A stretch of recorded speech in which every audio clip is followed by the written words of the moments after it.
Welcome back to Alien and Stranded podcast.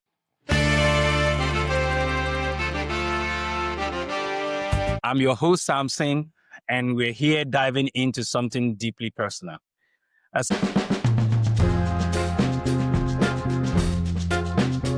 Something many of you have experienced, whether you are in the diaspora or you have loved ones who've moved abroad. Now, I know this topic has been discussed before, and honestly, a lot of those conversations have felt a little condescending, like someone's wagging a finger at you, telling you what you should or shouldn't feel. Well, that's not what we're doing here. We're not here to talk down on anyone. We're here to build bridges. Because there's this thing people always say, no matter how hard you try to explain it, folks back home can never fully understand what we in the diaspora are going through. And you know what? There's some truth to that. The lived experience of being abroad, the isolation, the pressure, the system shock, it's hard to translate. But just because the misunderstanding exists doesn't mean we give up on each other. That's why we created this platform, to educate families and friends back home, to empower the diaspora with language and clarity, and to restore relationships that have been fractured, really, by distance and silence. We're here to build understanding, to build respect and sympathy between diaspora, African, and those who are still living back home. So today, let's talk about why so many of us have stopped picking calls. A few weeks ago, I was on the phone with an old friend. We were catching up, talking about life, laughing about the good old days, Then I asked him about some of our old crew. So the guys we used to roll together back in university, the ones who always had your back. So he said to me, man, some of them have japa now. And that the funny thing is, they don't even pick calls anymore. When he said that, I laughed. I laughed not because it was funny, but because I understood it so deeply. And I told him, bro, you can't blame them. Because here's the reality. Those calls, they rarely come without a request attached. It's not always, hey, how are you? How's life treating you? It's always more like, bro, I need to talk to you about something. Or, please, my rent is due and we haven't collected salary. And listen, I'm not saying people are bad for asking. Life back home can be hard. We know that. However, what folks don't realize is most of us out here are still finding our footing. We're not settled. We're not comfortable. We're trying to survive systems that don't care who we were back home, what degrees we have, or whether your papa or your village chief. None of that. So when the phone rings, there's a knot in your stomach because you love these people and you also know that you're about to disappoint them. Let me be real with you. We miss you too. Yes, we do. We miss the gist, the banter, the jokes. We want to laugh about all these things, these old, wild hostel stories. We want to talk about Baba Landlord, Mama Godwin, the street gossips, We want to hear about your wins, your new jobs, your baby's first step, the house that you're building. We want to be there for you emotionally, but we hesitate. You know why? Because we know the moment we open that WhatsApp message, the moment we show that we are available, it turns into a request list. Somebody needs school fees. Somebody is sick and needs money for treatment. Somebody wants to start a business and needs some capital. Somebody's getting married and need contribution. We get it. We really do. But we just can't solve everyone's problem. And here's where it hurts the most. When we can't help, we become the bad guy. Oh, he's forming now. He's moved abroad and he thinks he's better than everyone else. Oh, or she's changed. No be her fault. Now me carry myself, go ask her money. No, that's not it. We're just exhausted. We're emotionally drained from trying to be everything to everyone while barely holding ourselves together. Let me paint a picture of what life abroad actually looks like for many of us. Rent. Let's talk about rent. In Nigeria, you might pay 2 years or maybe 1 year advance rent upfront. It's stressful, yes. But once it's done, you have breathing room. Here, rent is due every single month. Every single month. And that monthly rent sometimes is the same amount or more than what some people pay for an entire year back home.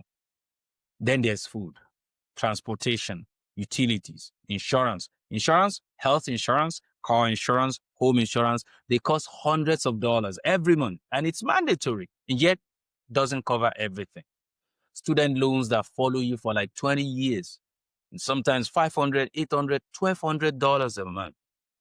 Credit card debt, because you had to choose between paying rent and eating. And here's the thing nobody tells you. When we're broke out here, who do we call?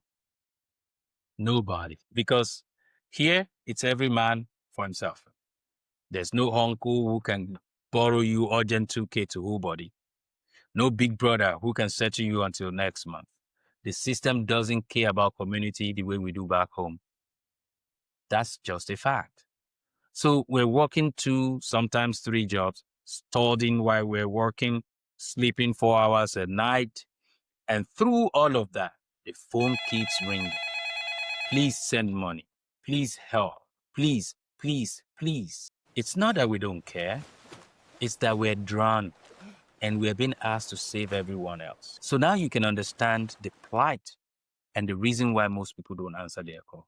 So here's what I want to say to both sides of this conversation. If you're back home and you have friends or family abroad, if you want to stay close to them, if you want that relationship to remain strong, don't only call when you need help. Call to say hello. Call to share good news. Call to say, I saw your post. I'm proud of you. You're doing amazing. Send a funny meme. Share a story. Ask how they're doing. And when you ask, mean it. Build the relationship, not the request. Because here's what happens when you do that. When that friendship stays warm, when there's genuine care, genuine connection, not just needs and list of things that you want from them, help flows naturally. When someone feels valued, not used, they want to support you naturally. But when every message starts with, please, I need this, I need that, when every call is transactional, we shut down. Not because we don't love you, but because we're exhausted. And to my people in the diaspora, I see you. I know it's hard to set boundaries with the people you love.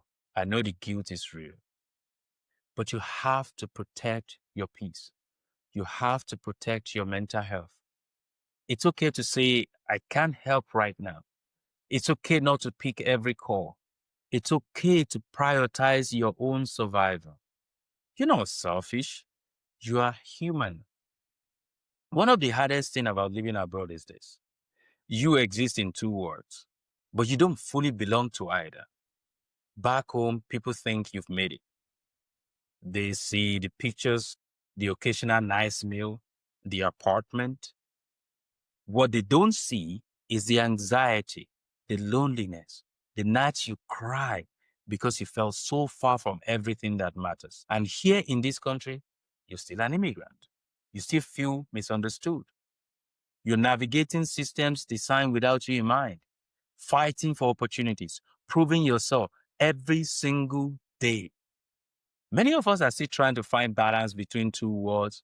We carry our families in our hearts, but we carry bills on our backs.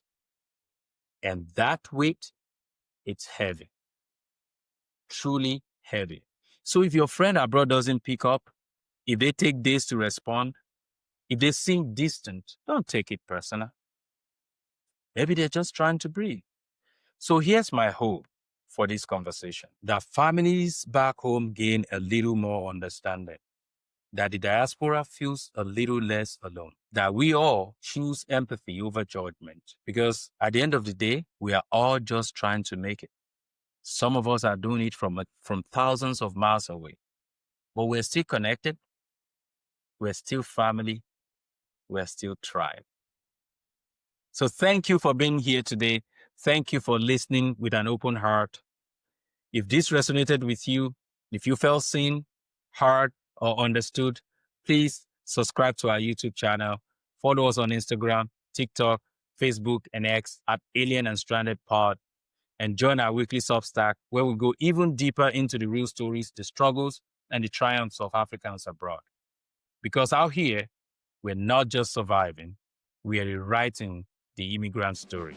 I'm your host, Samson, and this is Alien and Stranded Podcast.